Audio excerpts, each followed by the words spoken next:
closer to your doorstep. Àwọn tó lára àgbà yìí dá, àwa ló láṣà àti èdè. Ìgbéde lárugẹ nílẹ̀ Oòduà, àwa gangan ni bàbá. Koikimedia, Koikimedia, Koikimedia. We bring the world closer to your doorstep. They never sabi wetin we carry for her. But they move closer before they go sabi.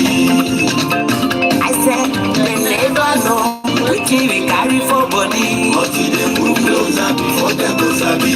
Ọ̀kìn lọ lọ́jà ẹyẹ ni ń lo ló lajú. Ẹyẹ tó lórí kòtò bí àdán ọgbẹ́jẹ lẹ́nu.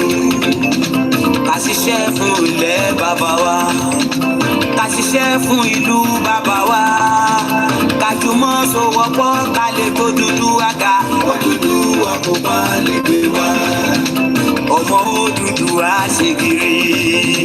Ẹ dìde fún ẹ̀kọ́ adúláwọ̀, ká lè jọ jùmọ̀ gbé délẹ̀ ìlérí. Ká wálé gba ògo ilẹ̀ wa, ká ṣiṣẹ́ ká lè jọ gbàdé, ká lè gbàdé adé adúláwọ̀. Àwa ni ìmọ̀lẹ̀ tí yóò tàn káàkiri. Ìyàwó Odùduwà ni wá. Koikimedia, àwa là ń gbé tó lárugẹ. Ètò tó pọ̀jù owó tí wàá mọ̀ ní. Kásá, ẹgbẹ́ polówó ọjà wa káyé gbogbo ayé jẹ. Ètò tó pọ̀jù owó tí wàá mọ̀ ní. À ń gbé tó lárugẹ, à ń gbàsà lárugẹ. Ètò tó pọ̀jù owó tí wàá mọ̀ ní. News and sports, ẹ máa rí gbọ́. Ètò tó pọ̀jù owó tí wàá mọ̀ ní. Ọmọ Ìjẹ̀bú alárẹ̀ mi ló ní kí n máa ké tantan. Koikimedia, ọ̀rọ̀ lágbàdì mọ̀ mi o. Máa bá ṣẹ̀rẹ̀ lọ. Ọmọ Yorùbá nìyẹn, ọmọ Yorùbá tata o. Àǹjádùn rẹ̀, ọmọ Ìjẹ̀bú alárẹ̀ mi, ṣẹ́yìn lọ máa fi dìbò ọ̀tẹ̀ mọ́lẹ̀ o. Ẹ̀yin lọ́mọ onígbò máa ń lè máa dé. Ẹ̀yin lọ́mọ onígbò máa wọ̀. Ìgbò máa wọ̀ lọ́dọ̀ àjòjì tó bá wọlé á tẹ̀lé ní bọ́ra. Ẹ̀yin lọ́ máa náwó òyìnbó tó dé. Ìgbà tó yìnbó dé o, òun náà dé tún pọ̀ sí o. Koikimedia, sáwa ní bàbá. Koikimedia, àwọn ní bàbá. Koikimedia, àwọn ní bàbá. Àdáńtọ́ àtòpèrègèdè. Koikimedia, àwọn ní bàbá. Àwa là ń gbé tò lárugẹ jẹ́ ká jọgbọ́n o. Koikimedia, àwọn ní bàbá. Àtúnjà fẹ́tọ̀ ilẹ̀ wa, fẹ́tọ̀ ilẹ̀ Yorùbá. Koikimedia, àwọn ní bàbá. Ọmọ Oòduà ni wá o. Koikimedia, àwọn ní bàbá. Ikú tó ṣe bí lébi òsì, àdìmú bàbá yọ. Koikimedia, àwọn ní bàbá. We bring you one closer to your doorstep. Koikimedia, àwọn ní bàbá. Afẹ́fẹ́ tó ń fẹ́ òòlù kan jọkọ̀ lára ni. Koikimedia, àwọn ní bàbá. Àpèrègèdè Olódùmarè ló fún wa ṣe. Koikimedia, àwọn ní bàbá. Gbogbo ayé ẹ̀gbọ́n, àwa ní bàbá o. Koikimedia, àwọn ní bàbá. Ẹ máa bọ̀ wá ẹgbẹ́ polówó ọjà yín wá o. Koikimedia, àwọn ní bàbá. Òtútù alágbèdá ni òtítọ́ lágbèdá ni. Koikimedia, àwọn ní bàbá. Àgbẹ̀sọ̀dálẹ̀, àgbẹ̀sọ̀díkẹ̀ta. Koikimedia, àwọn ní bàbá. Àgbọ̀tán, àtúnpẹ̀rẹ̀gẹ̀dẹ̀. Koikimedia, àwọn ní bàbá. Koikimedia, we bring you one closer to your doorstep. Àwọn ní bàbá. Koikimedia is around To give us latest. Is around To o. give us latest. Ladies and gentlemen, Ẹ mú kalẹ̀ sílẹ̀, ẹ tẹ́tí ẹ gbọ́ ètò tó dojú gbogbo. ladies and gentlemen, Ẹ mú kalẹ̀ sílẹ̀, ẹ tẹ́tí ẹ gbọ́ ètò tó dojú gbogbo. Koikimedia is around. To give us latest. Mo kí gbogbo ẹlẹ́ẹ̀kan ṣe má bínú pé a lè jáde ní ìyẹn mo ṣe fẹ́ máa give time tí bá ti give time ó máa ń dàbí commitment but ìgbà tí mo wọlé I was very tired, extremely tired. It's been a marathon for the last couple of weeks. But a dúpẹ́ fọ́lọ́run fún gbogbo oore tó ṣe fún wa gẹ́gẹ́ bí ọmọ Yorùbá. Kò ń ṣagbára wa, agbára Elédùmarè, agbára Jésù Kristi, agbára Ànábì Muhammad sallallahu alaihi wasallam. A dúpẹ́ pé ó fún wa lálàáfíà. Ẹ ràn pé àlàáfíà la lè fi ṣe gbogbo tá à ń ṣe yìí. So nígbà tí mo ní mo máa jáde ní aago 2, ìgbà tí máa fi wọlé ká tó ṣe this ṣe that kí n tó lọ ṣe àwọn kankan míì I was naked. So mo kàn lọ sùn nígbà tí máa fi parí. So ẹ má bínú sí wa. But we will catch up. Kò sígbà tá a lè ṣe program lórí platform wa. Mo ṣe sọ pé 24 hours ní bíbáyìí. Ẹ wo topic tá fẹ́ sọ̀rọ̀ lé lórí láti èní títí di oṣù tó ń bọ̀. Ọ̀pọ̀lọpọ̀ ọmọ Yorùbá ń béèrè pé kí ni ìdí tá ṣe fẹ́ kúrò nínú Nàìjíríà. Mo kí Yàmí Bọ́lá ti tó Adérìntó. Gbogbo ẹ̀tẹ́ bá wà wẹ́ torí mọ́mísí mi náà tí ó ti fẹ́ stress mi pa látàárọ̀ pé Kóìkì mo ti ń pè ẹ́ ṣé ẹ kí máa pè wọ́n kí máa rí ẹ get. Apparently Yahoo mail is down. In case tẹ́ bá lè access Yahoo yín ẹ̀yin tẹ́ wà Nàìjíríà ẹ má kí yàn kankan sáré fún yín ní fàbú pé lọ́mọ́wó kan wá. In the last hour mọ́mísí mi náà ti wà stressed out because she couldn't access her email. Wọ́n dẹ̀ ní appointment kan níbi almost 4 o'clock. Mo ti ní kó pa internet kó restart it only for me to just think about it. Ìyẹn la ṣe sọ pé sórí tó bá béèrè lọ́wọ́ Jésù Kristi má máa condemn Jésù kò sí tó kàn ẹ́ àwọn tó ń lo Jésù fi wọ́n sílẹ̀. Torí pé àwọn tó ń lo Jésù yẹn àdúrà ń gbà látara bẹ̀ èyí tí wọ́n bá ń ṣe ni kò mú dání. So nígbà tí mo sì mi pè mí mo lè sáré pe Ọlọ́run níbi tó wà, mo lè sáré pe Jésù Kristi, mo dẹ̀ lè pe Ànábì Muhammad, but mo lọ sórí Google. Mo wá fi sórí Google pé is Yahoo kíntẹ̀ tó kọ́ tán délẹ̀ ó ti jáde. Nígbà tí ó gbé jáde ó fún mi ní 16,300 result. Ìyẹn ni pé tabana fẹ́ Yorùbá nation. Àwọn kan máa ní kí ni benefit ẹ̀ Kóìkì. Ṣé torí pé ẹ fẹ́ràn àwọn Haúsá àbí Fúlàní wá sọ ìdí fún wa torí wọlẹ́nu ẹ dùn jù láàrin gbogbo wọn. Mo dúpẹ́ lọ́wọ́ Bọ̀rọ̀kìnní Òsénì Balógun. Ìyẹn làwọn ọmọ Yorùbá tá bá ronú kankan ọmọ Yorùbá mi a tún pè ẹ́. Ó ní Mr. Kóìkì mo ní Ọlọ́run yọ yín mo ṣe jí ni o. Torí pé tẹ́ bá pè bẹ́ẹ̀ tẹ́ bá get mi máa fi fóònù ẹ̀ sí silent. Wọ́n wá ní ìlú kan wà mo ní dárúkọ ìlú yẹn. Wọ́n náà ń béèrè pé kí ni ìdí gangan tá náà ṣe fẹ́ kúrò ní Nàìjíríà ṣé torí Fúlàní tó ń pa wá ni mo ní no Fúlàní kẹ̀ wọ́n ti gba identity lọ́wọ́ wa dára wa mọ̀ gẹ́gẹ́ bí ọmọ Yorùbá because tí bá travel nísìn pẹ̀lú Nigerian passport kò sẹ́ni tó máa mọ̀ ọmọ Yorùbá ni mí. Òyìnbó tó ń wo passport Nàìjíríà lórí kò rí Yorùbá ara mi akọ̀bá bèrè. So Yahoo mail is down. Ìyẹn ni kí kọ́kọ́ fún ẹ torí pé o lè má lè access email ẹ. Yahoo mail is down. Update. This about 9 minutes ago. Thousands of workers unable to access the email app. Outage as AOL user. Ìyẹn wá látorí the Sun newspaper. Then wọ́n tún sọ pé is Yahoo mail down? Kí ló fà á? So in case you cannot access your email, kò ń ṣe fault ẹ. Yahoo kò kọ̀ down ni ó ṣeé ṣe kó padà wọ́n máa ṣiṣẹ́ lé lórí. A ti wá sí ojú ètò again kí la tún mú wá lénìí. Ìtàmúwá náà ni pé ọ̀rọ̀ Yorùbá nation náà la mú wá. Ọ̀rọ̀ Yorùbá nation. Torí ọ̀pọ̀lọpọ̀ ọmọ Yorùbá àgbọ́yé ni pé a fẹ́ kúrò ní Nàìjíríà. But kí ni reasons tẹ́ ṣe ní ẹ fẹ́ kúrò? Ṣé reason yẹn link mọ́ Bọ́lá Tinubu torí àwọn kan ní àfẹ́ràn Bọ́lá Tinubu la ṣe fẹ́ kúrò? Mo ní mo rò bẹ́ẹ̀. So lẹ́ẹ̀kan sí customer care ti Yahoo gangan lórí Twitter tó dẹ̀ ní 90,000 followers. Ìtọ́ sọ ni pé some users may be experiencing issues with the Yahoo mail app. We are investigating and we are update as needed. Èmi náà wá sórí ètò láti máa update yín léra nípa ìdí torí pé kò yé yín kò ń sọ̀rọ̀ ọjà ìyàn mi pa máa bára wa jà àgbọ́yé ni kò yé mi náà.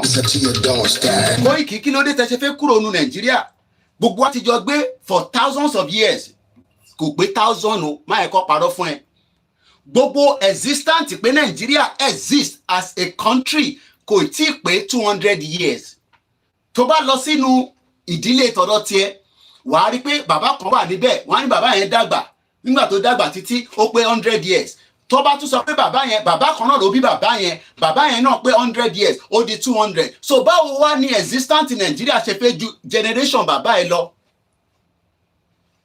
ìdí tí a ṣe gbọ́dọ̀ ṣàlàyé fún ni pé ọ̀rọ̀ Nàìjíríà is a creation what created ni is an entity block tí ó change identity àwọn ọmọ Yorùbá kúrò níbi tó yẹ kó wà àwa la nílẹ̀ sórí ilẹ̀ tẹ̀ ilẹ̀ yẹn tó ń pè ní south west àwa la níbẹ̀ yẹn but orúkọ yẹn gangan ló fún wa ní problem ilẹ̀ wọ̀ fún wa ní problem mo rí pásítọ̀ kan ó ní wọ́n á jókòó sí ìlú òyìnbó wọ́n máa pé zoo ó ní ilé tèmi ò kí ń ṣe zoo bàbá a sọ pé lẹ́yìn ní zoo Nàìjíríà orúkọ yẹn ní zoo torí pé tí bá travel nísìn tí bá ti ń lọ tí bá ti lè kúrò tí mo kúrò ní airport bíbà tó respect mi sórí ìlú mi tí bá dé tí bá ti ná Nigerian passport sí wọn wá wò báyìí.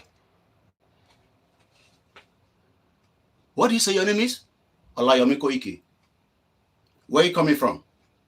I'm just passing by. Stop over. I'm on my way to Turkey. I'm on my way to Dubai. How long are you spending? Just 10 minutes. Okay. Have you been there before? Oh yeah, a few times. It was a great place. I thought I should just come back. Ṣorí àwọn ìbéèrè yẹn factor pé passport tí mo gbé dání yẹn gangan òun ló fi ń wò mí. Ìjọ́ tá bá ti lè gbé passport yẹn ta kíkẹ̀ ta jù sínú bin. Bin lélẹ́yìí bin ẹyin tí mo o máa ń jẹ ẹyin tí mo ṣe jẹ tán ni bin ni. Ìjọ́ tá bá ti lè ju Nàìjíríà yẹn orúkọ yẹn ta trash ẹ̀ ta wá bẹ̀rẹ̀ sí ń lo identity tiwa ó wá kù síjọba ilẹ̀ Yorùbá tíjọ́ náà lọ́hùn tí kò gbọdọ̀ pẹ́ mọ́ ìjọba yẹn ló máa wá ní relationship tó máa dúró dáadáa débi pé tó bá gbé passport ẹ̀ dání wọ́n bí ọmọ Amẹ́ríkà kankan kó disrespect wọn náà lọ gbé American passport dání béèrè lọ́wọ́ àwọn tó ní lọ́wọ́ ẹ béèrè lọ́wọ́ Alumaruf mo ẹ̀kọ́ Alumaruf ẹ̀gbọ́n mi ní American passport lọ béèrè lọ́wọ́ Prophet Ológunolúwa àwọn ní American passport àbí kó béèrè lọ́wọ́ àwọn tó ń fi British passport travel wàá wá rí pé ìyàtọ̀ máa ń wà tẹ́ bá jọ jókòó sórí plane àwọn máa ń ní confidence ìlú pé ìlú táwọn ti ń bọ̀ yẹn wọ́n bí bàbá ńlá immigration dá kó disrespect wọn ìdí títí wọ́n ṣe ní respect òun ni pé wọ́n ti rí ìlú yẹn gẹ́gẹ́ bí a corrupt country ó ti wá corrupt gbogbo wa náà even though pé gbogbo wa kọ́ ni corruption ìyẹn làwọn pásítọ̀ máa sọ pé ọlọ́run abẹ́ kó forí jì wá àti ṣẹ́ àwọn wo lọ́jọ́ ṣẹ́ ẹ béèrè lọ́wọ́ àwọn pásítọ̀ pé àwọn wo torí pé tí sísítẹ́ẹ̀mù Nàìjíríà bá ń ṣiṣẹ́ tí ó respect human right tó respect value for life wọ́n ṣe pè mí nísìn wọ́n ní bàbá kan kú sínú ilé ní Kòròdú for 3 weeks kò dẹ̀ sẹ́ni kankan tó mọ̀ pé bàbá yẹn kú síbẹ̀ àfìgbà tí òun bonú ilé ẹni tó pè mí láti ìlú kan ló ti pè mí Mr. Koiki ó ti ṣẹlẹ̀ ó àtẹ̀wá mọ́ bàbá òun gan sef torí pé àmọ́ mẹ̀lẹ́bí ẹ̀ lílẹ̀ Yorùbá àná ti wọ one chance ní government nítorí pé government tó ń run kò run on behalf of ọmọ Yorùbá lótìtọ́ ọmọ Yorùbá làwọn governor wa but wọ́n represent wa gẹ́gẹ́ bí ọmọ Yorùbá because èdè Gẹ̀ẹ́sì ló ń sọ ló fi operate ní gbogbo aláwùsá mo kí gbogbo ẹ̀yin tẹ́ jáde fún NLC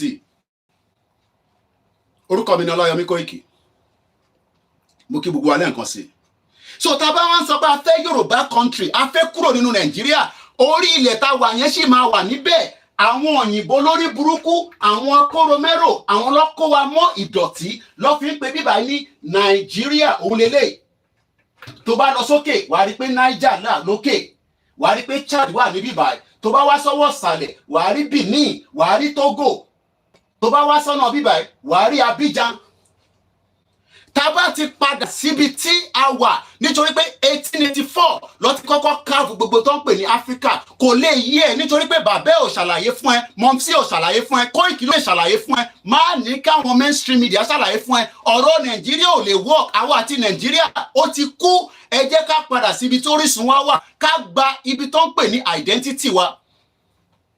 Tábà ti gba identity wa, then we can start deliberating a lot of issues, policies tá a máa fi sílẹ̀ débi pé ó kọ́kọ́ gbọ́dọ̀ value ọmọ ìlú yìí tó ń pè lọ́mọ Yorùbá. Ó lè gbé British passport dání kó má mọ̀ pé ó gbé British passport dání. Wọ́n bí bàbá ńlá immigration náà dá tó bá gbé British passport dání kó sọ fún ẹ pé passport tó gbé dání yẹn fake ni. Torí wọ́n mọ̀ pé kò gbọ́dọ̀ jẹ́ fake nítorí pé identity etí ẹ̀ gangan ló gbé dání yẹn, identity tá gbé dání ò kì í ṣe tiwa. We are not Nigerians. Gbogbo rọ́tọ́ pa fún wa, it is a lie. British ló parọ́ yẹn. Àwọn gangan ló gbérò kalẹ̀ sí gbogbo Nigeria tó sọ fún wa pé ká máa jẹ́ Nigeria. It is the British factor. Nigeria is an entity. Entity ní Nigeria. So I pity a lot of you. Ẹ fẹ́ kú nítorí Nigeria. You will die just like so many generations have died. Let us ask àwọn olóṣèlú wa pé kí ni reason tó ṣe ń sọ pé ká keep Nigeria. Ẹ kọ́kọ́ béèrè lọ́wọ́ àwọn olóṣèlú. Ẹ jẹ́ á fi àwọn ọba sílẹ̀. Ẹ jẹ́ á béèrè lọ́wọ́ àwọn olóṣèlú wa, àwọn representative pé what is the reason behind telling us to hold on to that shit old country called Nigeria? Ẹlòmíà ni you cannot stay abroad and be calling Nigeria shit old. British created the shit hole, and that is what you need to understand. British created in 1914 amalgamation. Ó dẹ̀ ti expire. We are not Nigerians. Ọmọ Yorùbá ni wá, identity wa là ń béèrè fún. Ọmọ Yorùbá kan dìde, ọ̀pọ̀lọpọ̀ wa ń bàjà. Ẹgbọ́n tí Fáyọ̀ṣe sọ. Igboho, or whatever you have said, you see, it's not ignorable in the circumstance that we have found ourselves. It cannot be used positively to make peace, rather than condemn him, ask him to go, they should arrest him and put him behind bars. That's not the story now. It's the situation we have found ourselves calls for everyone to come to round table and appeal to their people. Sunday Igboho might not be the best of persons, but the fact remains, when crisis, when they come from the lower cadre people in the society, and they're the ones that can talk to their people. The big men stay in their house, send people out to go and resolve it. Okay. My appeal is that Sunday Igboho, no matter how stupid or how you perceived him, okay, he must be brought and be used positively, okay, in the resolution of this crisis. Right. So what is the crisis? Everybody knows that there's a crisis in Nigeria, but we are running away from the true crisis and we are running for something that will not work. The whole structure of Nigeria is sitting on a keg of gunpowder. Everybody knows that. But the problem is, when should we start deliberating? When should we draw the line? When should we say enough is enough? Many of you continue to say that we should prepare for 2027. Nobody should be preparing for 2027. What we should be deliberating on is, what is the way forward? What is the option on the table? Is the restructure? Is the option for us to leave Nigeria? But the future of Nigeria is no longer workable for we, the Yoruba people, and it is right now that we pull out so that your life can have a meaningful identity. If not, Ijo Tobaku, you will be dying with a fake identity. One of the biggest threats in Louis, if you are carrying a fake identity, most of people must resolve problem on Jack Balano. They have what they call identity crisis. I don't have to go into all the details. Nígbà tó pè mí, tó ṣe analysis gbogbo problem here, what I saw there was there is already an identity problem between Inton provide àti Inton sọ lọ́wọ́lọ́wọ́. Mo ní ìyẹn lẹ kọ́kọ́ gbọ́dọ̀ lọ rectify. Tá a bá rectify problem here, we will die just as an ordinary Nigerian, knowing fully well that we lost who we are because of the fraudulent British amalgamation. The British amalgamated Nigeria for their own entity. Nigeria is a corporate entity for the British government, and the British knew that. They knew that the Yoruba people were much more intelligent because wọ́n rí bàbá Awólọ́wọ̀ kó tó lọ gbé fún àwọn Northerners ní 1960. And that was during the Lancaster House deliberation. But we now see our scholars, we see those that we should expect to start talking about that the only option,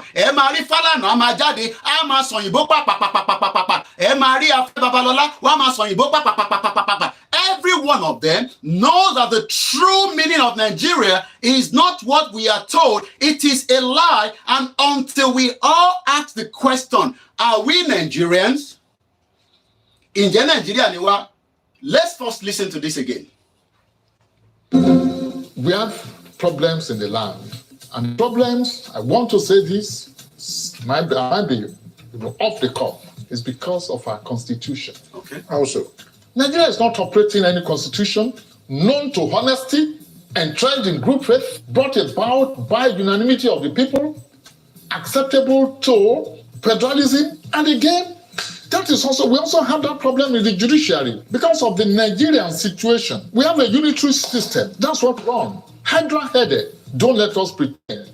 And I've said it over and over. And I'll continue to say it. And that's unitarism. Has also created into the judiciary. Today, the entire Nigerian judiciary is unitarized. The Supreme Court is federal. Federal Court of Appeal, the Court of Appeal is federal. Federal Court is federal. FCT is federal. National Industrial Court is federal. Customary Court of Appeal of the Federal Court is federal. Sharia Court of Appeal of the Federal Court is federal. All jurisdictions that the Coyote Church of this world, that the Operators of this world, that the bailiffs of this world, when they wind their respective high courts exercised, making the law to be profound, succulent, rich, exciting, they are now vested in the different federal high court or federal courts. Okay. We're talking of how to reform the system. Okay. There is no justification in a state, in a nation like Nigeria, purporting to practice federalism, where even the Supreme Court should be overburdened with unnecessary jurisdiction in respect of land matters from Yoruba land, respect of divorce, respect of family matters, secrecy matters. Okay. How do they know? I don't want us to be deceiving ourselves. Okay. Assuming I'm even appointed to the Supreme Court today, I'm above the age, but assuming, and I'm sitting there, and you bring a matter on appeal in respect of Kanuri native law and custom, or Igbo native law and custom, or Igbo land tenure system, and I sit there and I'm writing judgment. I'm a Yoruba man. What do I know about that? Those kind of cases to stop at the state either Court of Appeal or Supreme Court. Go to the United States of America. Each state has its own Supreme Court. We are running into trouble. We are acting there. And time is not in our favor. And I'm not tickled by what the National Assembly is doing. They are not being fair to themselves. They are not being fair to us. They claim to be amending the Constitution. What are they amending? What are they amending? And I want to repeat it. Do you amend something that is not amendable? When you want to amend the Constitution, by the way, Lati, where do you start? We the people. You start from the preamble. We the people. Oh yes, they have to amend it. Why are they running away from it? If they cannot amend the preamble, if the preamble is not amendable, then it means the Constitution is not amendable. Come on, they have to start from it. You start reading your letter from the back page. Do you? No, they have to start from the preamble. That means the preamble is fake. We the people, who are the we? When did we meet? And why can't we do it? I study the constitutions of the world. And I say this also with every sense of humility. There's no constitution that is near as fake, near as deceitful, near as make-believe in nature and in content as the constitution, as what we call the Constitution of the Federal Republic of Nigeria 1999 as amended. Full time!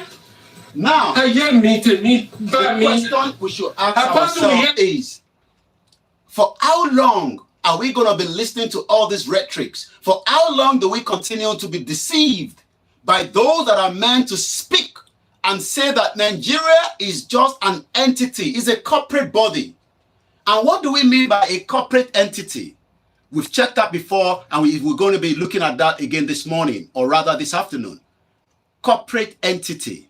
When we look at the meaning of a corporate entity, does Nigeria gives us every reason to say that Nigeria is a corporate entity? Is Nigeria a corporate entity, or are we just making it up? When we look at the English dictionary when we look at the meaning of the corporate entity, we talked about the Constitution. The Constitution definitely doesn't represent myself and you, the lawmakers from the House of Chamber to the lower chamber to the local one in our state, which is called the House of Assembly, to the senators, to the green chamber and the red chamber. Everybody knows that they are operating on a fraudulent constitution. Oh, maybe we should just confirm, because I don't want to say that they are operating on a fraudulent constitution, but maybe there's somebody else that can explain. Let's listen to this again.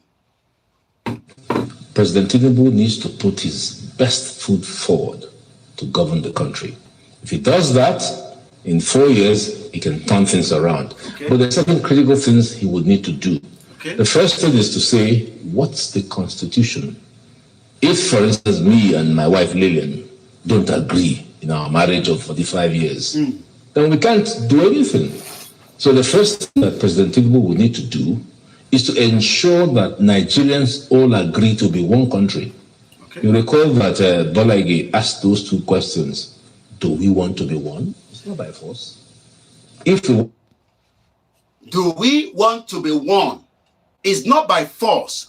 But if we are going to be one, what should we be talking about? What should we be deliberating? Should we be deliberating something that doesn't favor the Yoruba people because we want to satisfy the rest of the ethnic groups? Let's listen. If we are going to be one, how? Be one, how? How? We haven't answered those questions. Now we are asking those questions. People are now questioning our own integrity for asking questions of what the British created that doesn't represent us. Even if we have lived together for the last 64 years, as some of you have claimed, which is about 6 decades, that we have lived in an independent country, even though an argument also is there that we are never independent because the corporation of Nigeria is operating from outside. You might want to check with the IMF and the World Bank. So when some of us are now saying that, what is now the benefit? What benefit me? Is Nigeria benefiting me as a Yoruba man? Is the question you should ask yourself. Is Yoruba benefiting from Nigeria? Maybe some. We don't have to mention their names, but when you look to the left, you look to the right, you can see that people get this and this, and then eventually they become a billionaire, and they become a philanthropist that Bola Tinubu then invite to come and have meeting with, just like the previous president. The question is Nigeria representing me as a true Yoruba man? First and foremost, it doesn't represent me because I am carrying a fake identity known as the Nigerian passport. That is number one. The question again is Nigeria a corporate entity? Nigeria has always been a corporate entity, but most of us were not told that. We were told that let us work to fix Nigeria, knowing fully well that you cannot fix Nigeria because Abacha took $5 billion and deposited it in Switzerland. Is Switzerland representing me? I cannot even apply for a visa to go to Switzerland, yet a stolen $5 billion of Nigerian money was deposited there. Nigeria deals with over 37 countries that buy their crude oil, according to the historical data of 2021. Yet, you will not have access. The question then is, should we renegotiate Nigeria by pulling out, become a true Yoruba nation, a Yoruba identity, and then we can have a mutual agreement, a new MOU between these countries that would truly represent me, and I would decide whether I want to live in UK or I want to remain in the Yoruba territory. Corporate entity. In such context, corporate entity means any business organization. Nigeria has always been a business organization. The first thing is the Constitution of Nigeria does not truly represent you, neither does it represent none of us. But àwọn Yoruba lè ní sọ fún mi pé, shut up, Mr. Koiki. Keep yourself to UK. Operate yourself in UK, but leave us alone. I cannot leave it alone because UK created the mess, and either they solve the mess out or we would have to do what needs to be done, either through the peaceful means or there will be a war. I have said it, I have no doubt in my mind. It is either that or peace, and if we refuse to have peace, we will destroy every damn thing that in Tondumoyin nínú, a máa destroy it délẹ̀ so that nobody enjoys it anyhow. Economy méjèèjì. But we don't have to go through that because we can dissolve Nigeria without violence. But that chances is very, very slim. Kódà inti Ifá sọ ni pé ẹ máa jà kúrò nínú Nigeria ni. But most of you don't want to listen to that. Kódà ẹ lọ gbọ́ àwọn wòlíì Ọlọ́run láti bàbá wa prophet Nasirullah, láti prophet Adébáyọ̀. Kódà gbogbo àwọn wòlíì gidi sọ pé tí ẹ bá jà ẹ ní kúrò nínú oko ẹrú tẹ́ wà. Inú oko ẹrú lẹ máa wà. Tí ẹ máa kú sí, and I don't want to die in there because àwọn generation kan ti kú lórí ẹ̀. In a such context, a corporate entity means business organization. Nigeria is a business empire. So when you talk about the Fulani terrorists operating in Nigeria is another method to keep us below the par. When we deal with the real issue, we can flush out those that are giving us headache. But many of you don't want to listen. But Egono, because we will tell you the benefit of Tabakuro. Let's go back and listen to the fraudulent constitution. My name is OLAYOMI KOIKI, and welcome to the afternoon broadcast. I told President Akpabio of the Senate, okay, it has taken 20. Listen there. When some of us say that Akpabio is a criminal, even Oyo State Governor, Engineer Seyi Makinde, came out and said to Akpabio, can you prove to me that you sent 30 billion naira to Oyo State? I am not talking about any other state, but I can talk as the governor of the governor forum. Akpabio came out just some few days ago and say, no, we never sent 30 billion. These are the criminals that you are thinking that will allow Nigeria to dissolve. That is why they are operating as a business entity. It's a business corporation. So Akpabio is representing the IMF, the World Bank, and all the criminals around the world that have used Nigeria to tell us that we should remain Nigerians, carry the fake cheat-o passport that doesn't even take you to South Africa. Do you know that the Nigerian passport does not take you to South Africa? That is how shit-o the passport is. But it is a fake identity because that is what Buhari Oloburuku has used to collect billions and billions of naira that it would take another 50 years, according to Fayose, before we can resolve that. I'm going to let you know that in just about a few minutes. But let us first go back again. What will be the benefit if we pull out of Nigeria? Mr. Koike, be my power? No. Power. Power. Because we have what it takes in the whole of Oyo. Maybe Montongpe ni Oyo. Odindi Oyo is one of the biggest when it comes to, the city. But many of you are waiting for the northerners to continue to feed us. We don't need the northerners to feed us. What they've done is they've used terrorism to kill the corporation of the business in Yoruba land. But they have now kept their own self on the other side and become very powerful. Let's go back again and listen. Years to solve the problem of the Constitution, and I urged him, in conjunction with President Tinubu, to resolve the Nigerian constitutional question now by inviting the owners of Nigeria. The owners of Nigeria. Who are the owners of Nigeria? Who are the owners of Nigeria? The Yoruba are part of the owners that was created. The Hausas, the Igbos. All of a sudden now, we are hearing another ethnic group that is now overshadowing every one of us. Mayati Allah was set up in 1976. 17 years it took Mayati Allah to start operating as an association representing the interest of the Mayati Allah after Babangida came to power. 17 years. But today, they've become so powerful because of the corrupt entity called Nigeria.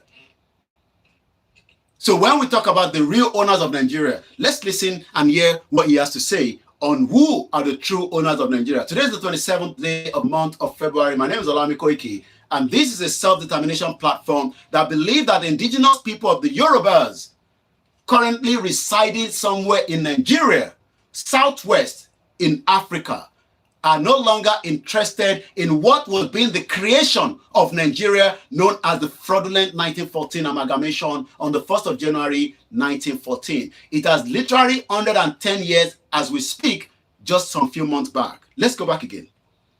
Mark you, were those who owned Nigeria before Lugard brought his. those who own Nigeria before Lugard, the criminal Lugard working on behalf of the British Empire, the colony.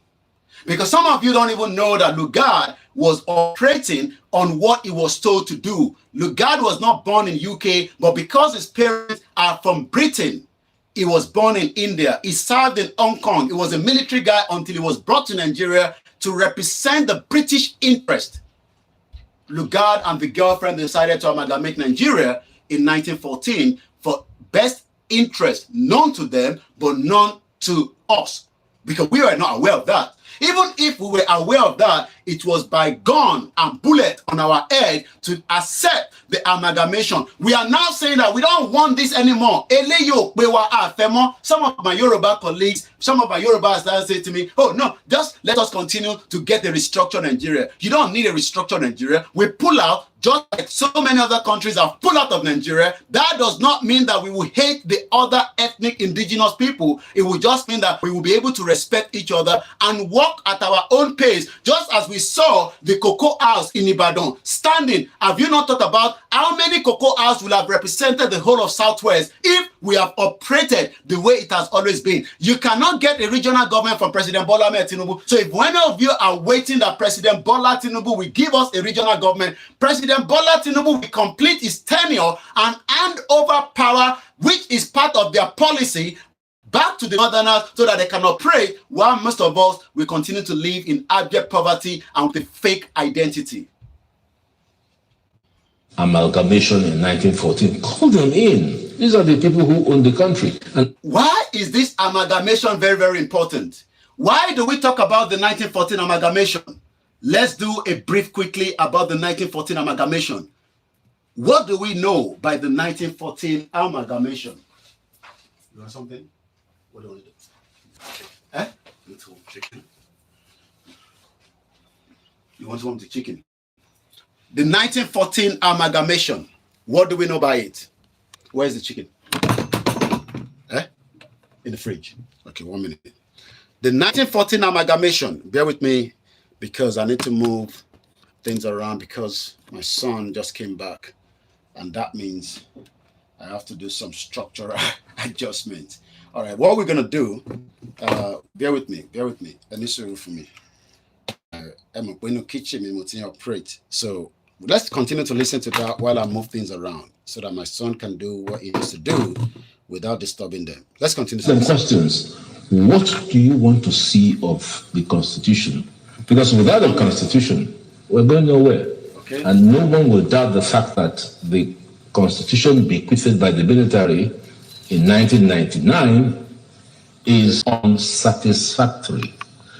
You can't build anything out of the foundation. Okay. The economic development policy of President Tinubu, just for a few the political development policy of President Tinubu, and everything else he wants to do rests on a very solid foundation. So let him immediately resolve that. Okay. How can we spend 23 years looking for I'm the one that switched the camera off for the time being, so there's nothing wrong. I just decided to turn the camera off just temporarily.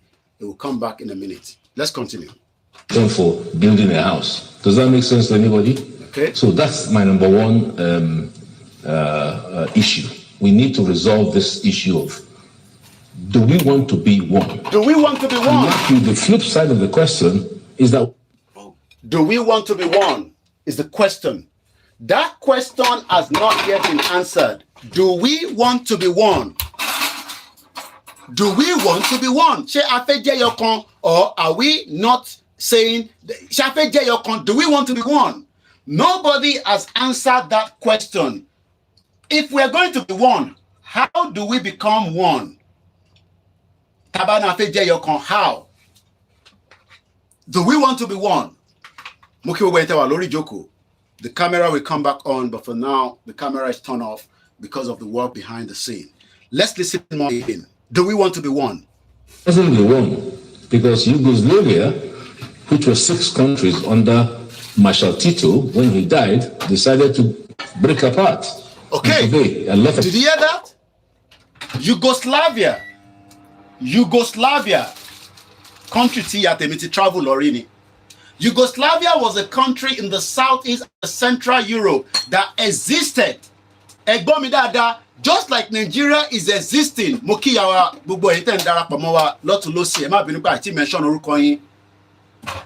Ní 1918, 4 years before tí wọ́n amalgamate Nigeria, Nigeria náà máa end. Níjọ́ tó bá ti end la máa kápẹ̀ pé Nigeria existed from 1914 up to 2024. We can shut down the whole of Nigeria today, but that is to ti gbogbo wa bá sọ pé I agree. Tá a bá ti lè agree in one uniform, in one voice, tíyàn kan sì sọ pé a fẹ́ restructure, tíyàn kan sọ pé a fẹ́ regional government, tí gbogbo wa ò dúró sójú kan, then ó máa drag, but ìjọ kan wà. The end of Nigeria is getting closer. Nigeria máa end whether you like it or not. Gbogbo tí wọ́n bá máa sọ fún ẹ nínú church yín ní mọ́ṣáláṣí, Nigeria máa end because alàgbà tó ń sọ̀rọ̀ yìí ó jẹ́ kó yé wa pé Yugoslavia ìlú kan náà lòun tẹ́lẹ̀ ní 1918 títí dé 1992 ní ìparí ẹ̀ just a year before tí Abiola náà fẹ́ ṣe election ní 1993.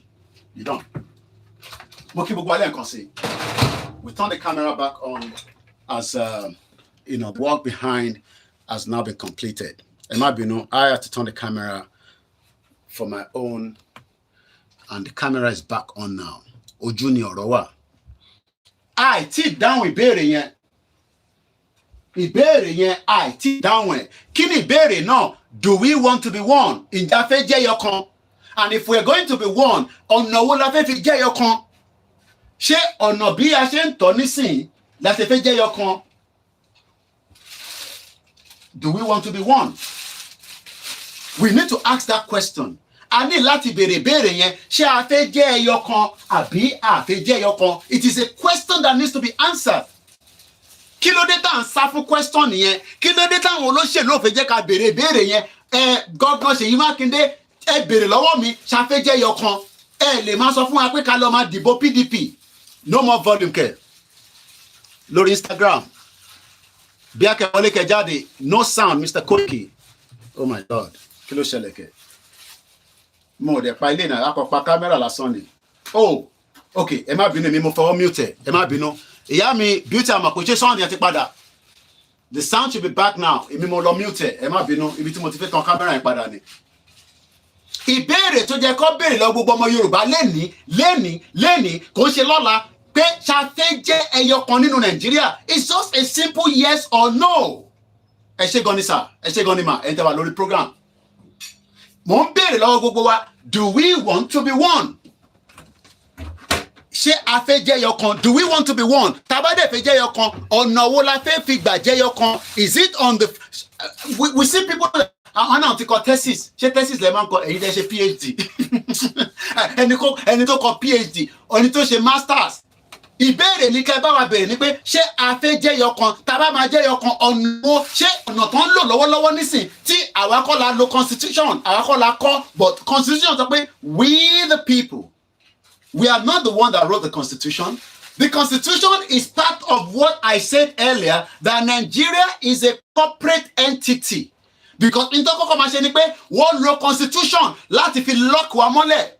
So tó bá ṣẹ̀ nísìn gẹ́gẹ́ bí mẹ̀kúnnù, constitution tó máa lò fún ẹ̀kọ́ òun kọ́ ló ń lò fún àwọn olóṣèlú yẹn. Ẹ ṣáàjẹ́ kí n má ṣe pé fún wọn lẹ́nu, ẹ̀dá fún wọn sílẹ̀. Òun ni a lè máa fún wọn lépè. Prophet Nasiru láì sọ bẹ́ẹ̀, ó wà nínú Bible pé o lè ṣépè fún wọn. Àwọn èèyàn dáhùn, mo ní ṣé a fẹ́ jẹ́ ẹyọkan ẹ̀ dáhùn, because at the end of the day purpose ta fi ń ṣe program ni pé kẹ́yìn náà máa respond. Ṣé o fẹ́ jẹ́ ọmọ Nàìjíríà àbó òṣè mọ́? Tó bá dẹ̀ fẹ́ jẹ́ ọmọ Nàìjíríà, on what terms and conditions? Ṣé lórí ìtọ́ ń lò lọ́wọ́lọ́wọ́ nísìn? Do we want to be one? Ìyẹn kan péré ló dá wa lóhùn. Ìyá wa Fúnmiláyọ̀ nìkan ló sọ̀rọ̀ ní gbogbo ní program tí mo ń ṣe nísìn pé capital no, Yorùbá nation la fẹ́, àwọn tó kù fẹ́ Nàìjíríà. Right yín ni pé kẹ́ fẹ́ Nàìjíríà, but ìbéèrè yẹn ẹ jẹ́ ká àwọn olóṣèlú wa tán náà àwọn represent wa, gbogbo àwọn senator wa láti Gbénga Daniel, láti Amosun, láti àwọn tó wà nísàlẹ̀, ẹ béèrè lọ́wọ́ wọn. Ìyá wa Ifágbémilékè ní irọ́ ni o, àfẹ́jẹ́ ẹyọkan, àwọn tó kù náà ẹyọkan làwọn fẹ́. Do we want to be one? Because we have try to run away from this question. Gbogbo tí Falana ń ṣe is very good, but the real question ni pé ṣé Nigeria yẹn máa exist because àwọn kan máa gbádùn, àwọn kan ní gbádùn, òun lọ̀rọ̀ tó wà nílẹ̀. But why are we living in denial? Why are we not talking about that business corporate entity? Let me repeat it again. What is a corporate entity? According to the information in front of me. In such context, corporate entity, which is in Nigeria, means any business organization, whether incorporated or uncorporated, including partnership, as well as corporation and other organization. However, in many situations, a corporate entity can mean an incorporated legal entity. So Nigeria, you are thinking that you have an independent country.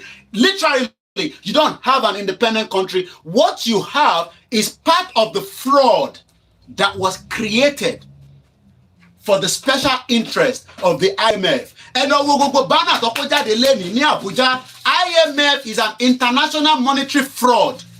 And when you were ní abẹ́ Africa, Africa gbèrú. How can the whole of Africa have so much resources and yet we are living in an abject poverty? That is what they're doing. Let me give you an example. This is a bread. This is a loaf of bread. Nigerians today think that everybody will eat part of this loaf of bread. No. You will not live to enjoy a full loaf of bread. But what you will get, I will explain to us. So this is a loaf of bread. I'm sure everybody see it? Let me bring back my full screen back again as we had it earlier. Can everybody see? Can everybody see the bread? Let's bring back my full open blank screen again. Can everybody see this? This is a loaf of bread. Okay? This is a loaf of bread. Ìdí tẹ́bí ṣe ń pa gbogbo lẹ́nu kò ju pé loaf of bread yìí ló jẹ́ kémi àti ẹjọ́ máa jẹ lẹ́yọ kọ̀ọ̀kan. Ó yá, èmi ti mú tèmi báyìí. Ìwọ náà máa mú tiẹ̀. Ìwọ náà máa mú tiẹ̀. Bó ṣe jẹ́ kó rí nílẹ̀ Yorùbá nìyẹn. But lẹ́nu nísìn. This is what Tony Kikuwa lọ pín. Because of the corporate entity. Àwọn olówó wá gbé sẹ́yìn báyìí. Tinubu wá pè wọ́n sí Aso Rock. I saw Tinubu calling them to Aso Rock. Nijeta, Abi, Mori Dangote, Tony Elemelu, and the rest of them. Tinubu wá bèrè pé kí ló dé tẹ̀yin máa ní owó tó pọ̀ tẹ́bí ń paráàlú. Nigeria ló sponsor Dangote refinery. Nigeria ló sponsor Tony Elemelu. Nigeria, don't come here again. Just leave it. Nigeria ló sponsor gbogbo wọn. So kí ló dé tí ebi ń pa wá, because it's not about pé ní nǹkan tí a lè jẹ. Ìta lè jẹ pọ̀. Ọba Elédùmarè fún wa lóúnjẹ. Ó fún wa ní weather tó lè provide oúnjẹ fún wa. Ó fún wa ní human power. Ó fún wa ní gbogbo resources. Àmọ́ àwa kọ́ là ń control resources yẹn. Olówó wá gbé búrẹ́dì síwájú báyìí. Àwọn gbé sẹ́yìn. Àwọn gbé búrẹ́dì sẹ́yìn. Wọ́n wá ní Koiki, ìwọ àtàwọn ẹ̀yà ẹjọ́ máa pélé jẹ. Àwa jọ ń pélé jẹ. Mo wá ń bèrè pé níjọ́ wo ni ebi yẹn máa wá ní ebi yẹn nípa wá. Gbọ́dọ̀ mi. Búrẹ́dì ló yẹ kí gbogbo àjọ pín lẹ́yọ kọ̀ọ̀kan kọ́ fún wọn ní loaf kan kí wọn náà máa gbé tiẹ̀ báyìí. Wọ́n wá ní no. Má lo loaf of bread. Ìwọ kan slice ẹyọ kan. Wọ́n wá ní kí gbogbo wa lọ pín slice ẹyọ kan. Slice yẹn la wá jọ ń pín àwa ẹ̀yà tí ó ń bẹ nínú Nàìjíríà tó ń lọ sí over 350 or 250 ethnic groups. Àwa pínlẹ̀ ìjẹ láti 1960. Nínú ẹ̀ náà, àwọn kan tún ń jẹ jù wá lọ nínú ẹ̀. So eléyìí nísìn àti gbèsègbè báyìí torí pé kí ni àwọn tó jẹ́ alágbára nínú Nàìjíríà tó ń ṣiṣẹ́ fáwọn oníṣẹ́ ibi láti port authority, láti custom, láti gbogbo tó ń pè ní Nàìjíríà lẹ́nìí, àwọn gbé nǹkan tó da sọ́wọ́. Wọ́n wá ní kémi àti yín kájọ máa lọ pínlẹ̀ ìjẹ tó bá tún wà wò nísìn, wọ́n tún wá ṣe kí ni orí. Wọ́n tún wá ń yọ nínú ẹ̀. Wọ́n yọ nínú ẹ̀. Wọ́n wá ní ẹjọ́ máa lọ pín jẹ, ẹ lọ máa pín jẹ, àwa jọ ń pín lè jẹ, àwa jọ ń pín jẹ, àwa ń pín jẹ, ó wá ti wà báyìí nísìn, ó wá ku alágbára ló ń jẹun ta, tó bá ní agbára ò lè jẹun ta, tó bá súnmọ́ wọn dáadáa ò ní lè jẹun ta. Eléyìí lọ́wọ́ ní kí èmi àti lọ máa pín báyìí. Ìtajọ́ ń pín jẹ nísìnyìí. This is what we are eating from Nigeria. And when we are asking those that are Yoruba people pé ṣé eléyìí tẹ́ yín lọ́rùn, wọ́n ní Koiki ó tẹ́ mi lọ́rùn, at least tí bá ti dìbò ọdún mẹ́rin, tí bá ti gba eléyìí jẹ. Wọ́n ní eléyìí ò tẹ́ mi lọ́rùn, ẹ jẹ́ ká jọ gbé yẹ̀ wò. Wọ́n ní no, ó tẹ́ mi lọ́rùn nítorí pé kí ni mo sì lè fọwọ́ sínú ẹ̀ láti lè tún yọ láti òkè ní bíbà. Mo wá ní ò ṣe wò ó pé ká jọ gba eléyìí, ṣé eléyìí àtẹléyìí ṣé yàtọ̀ ni? You can see the difference. You can see the massive ìyàtọ̀ tó wà níbẹ̀. Eléyìí ló ní kájọ máa pín jẹ, ìṣe kò jẹ́ kájọ máa jẹ eléyìí. Ká wá tún wá nǹkan tó dáa ká gbélé lórí ló ń pè ní irú ọkọ̀ báyìí. Mo wá ń bẹ̀ àbí kájọ jẹ eléyìí ní odindi tí ayé wa máa rọrùn. This is why we are saying the benefit. The benefit of Yoruba nation ni pé a fẹ́ pín lè jẹ mọ́ pẹ̀lú àwọn tí wọ́n ti kó wa sínú wàhálà. And we are being like that. Wọ́n wá kó ìtókù sílẹ̀ lẹ̀, the remnants tó wà nílẹ̀ lẹ̀ yìí, àpáǹtù yẹn jẹ, tùwàtúwà àjọ wọn wá jẹ, àwájọ ń dù jẹ. Àwọn kan tó wá di eléyìí mú lókè. Àwọn kan di eléyìí mú lókè. Èyí tó wá dà sílẹ̀ lẹ̀ tí mo ṣàyí, òun ni àwọn kan wá ń di pé àwọn wá ń jẹ lénìí lébi fi ń pa wá. Kò sọ̀rọ̀ Fúlàní is our identity tó ti gbà lọ́wọ́ wa. Àwọn òyìnbó mọ̀ pé identity yẹn gangan òun ló máa gbé ògo Yorùbá ga. Wọ́n wá gba identity yẹn, wọ́n gbé labúlabú àbí ọgbẹ́lé wa lọ́wọ́. And for the last 60 years plus, we have struggled as people. We have struggled to survive. Ó wá kó ẹni rí bá yọ, ẹni bá sá, ó survive níwọ̀n bá díẹ̀. Ẹ̀yin tẹ́ wà nílé, ẹ wá struggle. What is the benefit of Nigeria? Kí ni benefit ẹ̀? Let's go back and listen to the final part from this man. Very strong countries, Macedonia, Croatia, Slovenia. We are not going to be the first country to break away, and we will not be the last. Let me take us to the 1914 amalgamation to start with. In 1914, southern Nigeria was joined with the northern Nigeria protectorate to form the single colony of what is known as Nigeria today. The unification was done for economic reasons, and the colonial administration sought to use budget surplus in the southern Nigeria to offset the deficit. Into ṣe ni pé àwọn northern protectorate ìjọ náà lọ́hùn tá à ń pè ní ilẹ̀ Haúsá lẹ́nìí, àwọn ò ní èrè kankan tí UK, àwọn colony ìjọ náà lọ́hùn, UK ni wọ́n ń pè ní colony. Àwọn máa ń jagun gbalẹ̀ káàkiri ni for 200 years. They were stealing land from different parts of the world. Wọ́n wá rí pé àwọn lose owó won't make any benefit from the northern side of Nigeria. Wọ́n wá decide pé rather than using their own money, owó táwọn tó ní níwọ̀nba tó ń jí káàkiri, owó tó ń jí káàkiri, owó yẹn wọ́n tún wá gbé owó yẹn lọ sí northern part of Nigeria. Wọ́n ní no, àwọn ò ní lè ṣe yẹn.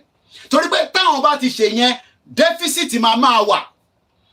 Wọ́n wá wò pé níbo làwọn ti lè stop blockage yẹn tí àǹfààní máa jáde tí kò ní àwọn lára.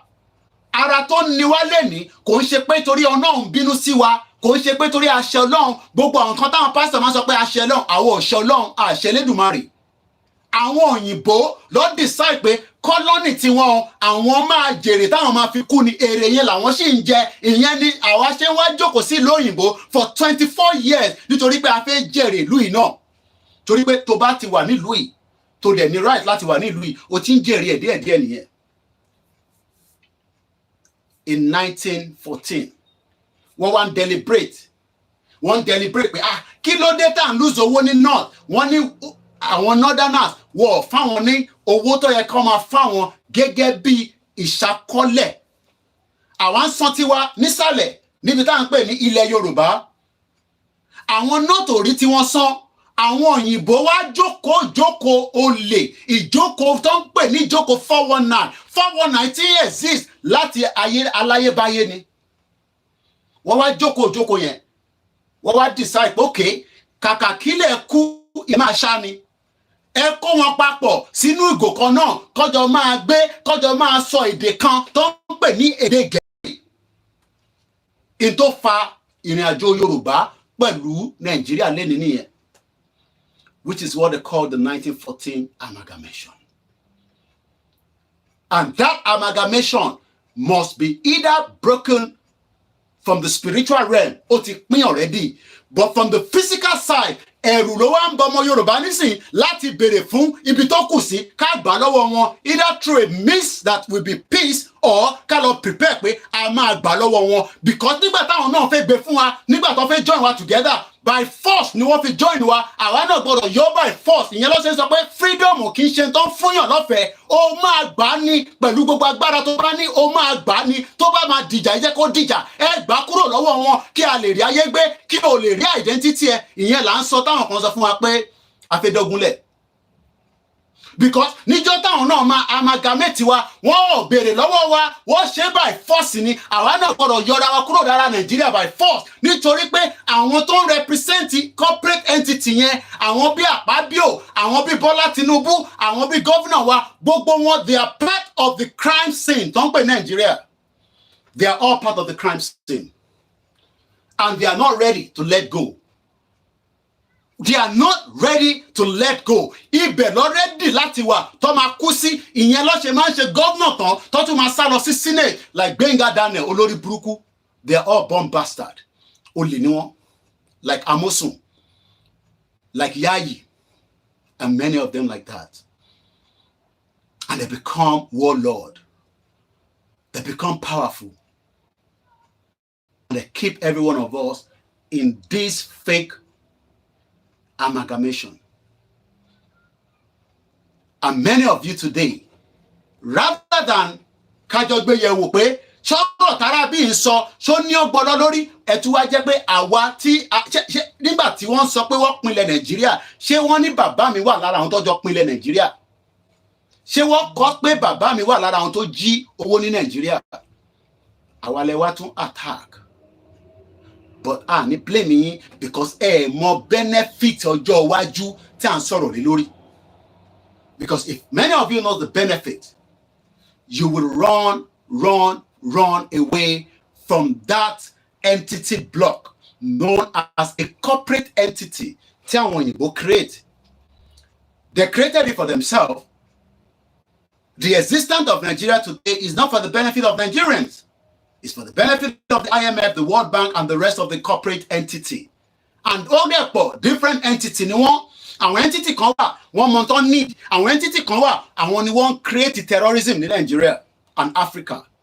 So what they are doing is they are using another entity to destabilize what is known as Africa right inside the Southwest. Ìyẹn la ṣe wá ń complain pé a lè lọ sóko, a lè ṣe nǹkankan. Ìyẹn is just one entity.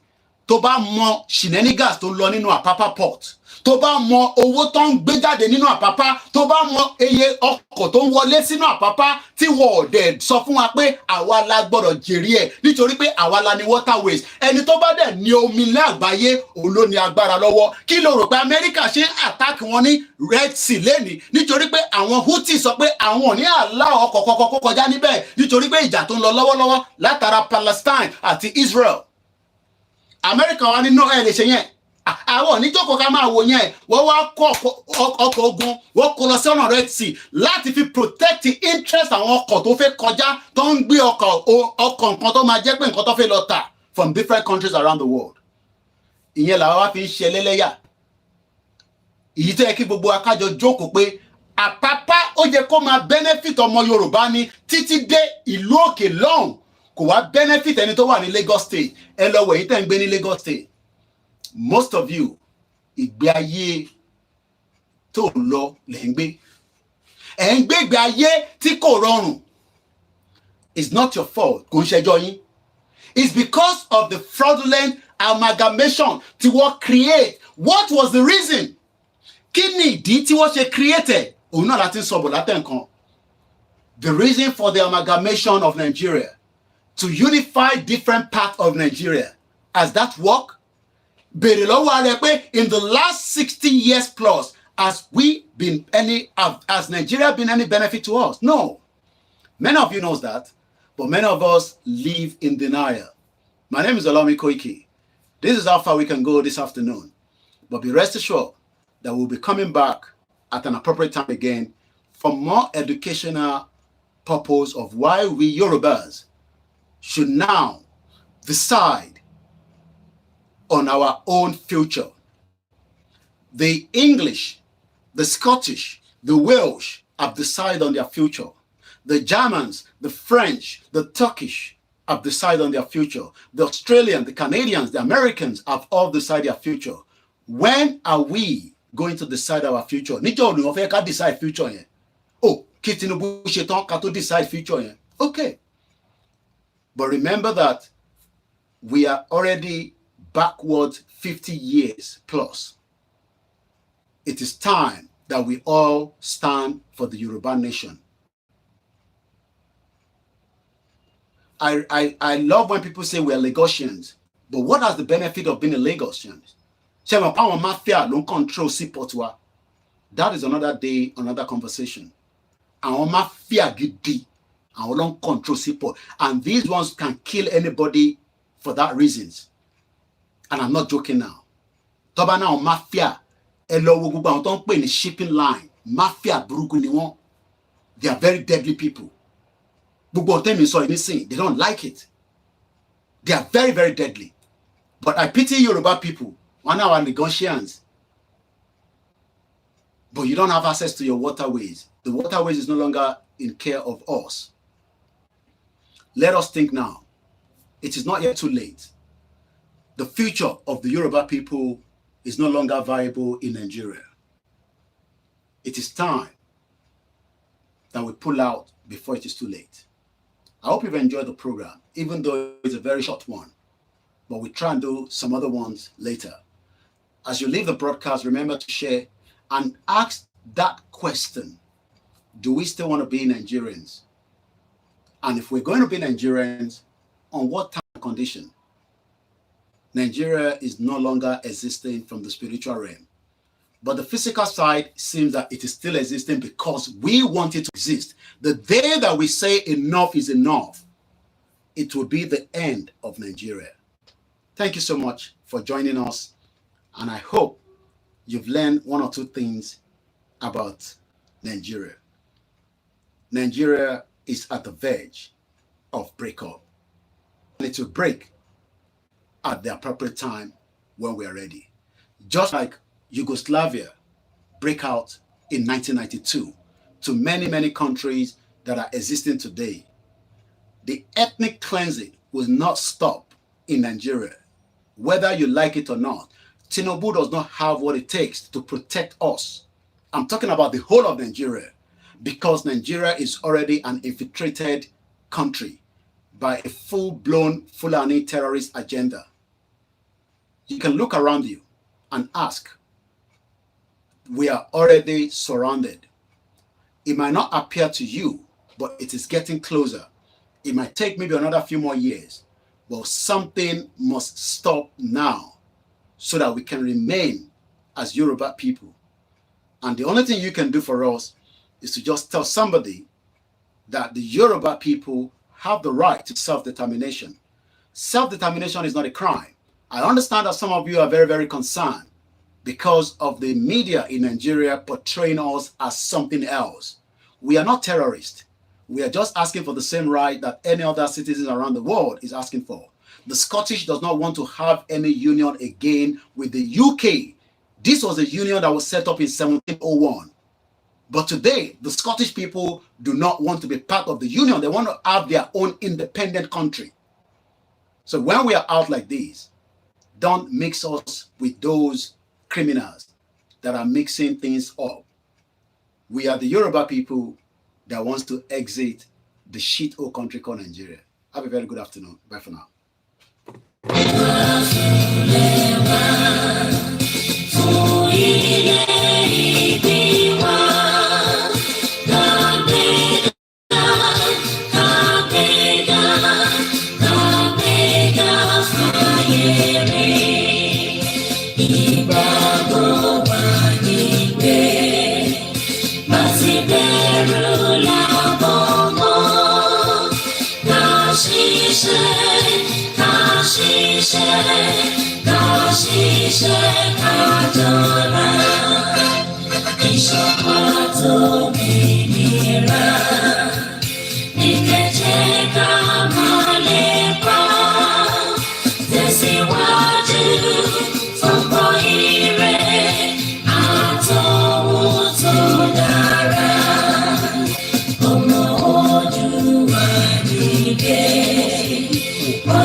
Thank you so much. Bye for now. Maybe blue check.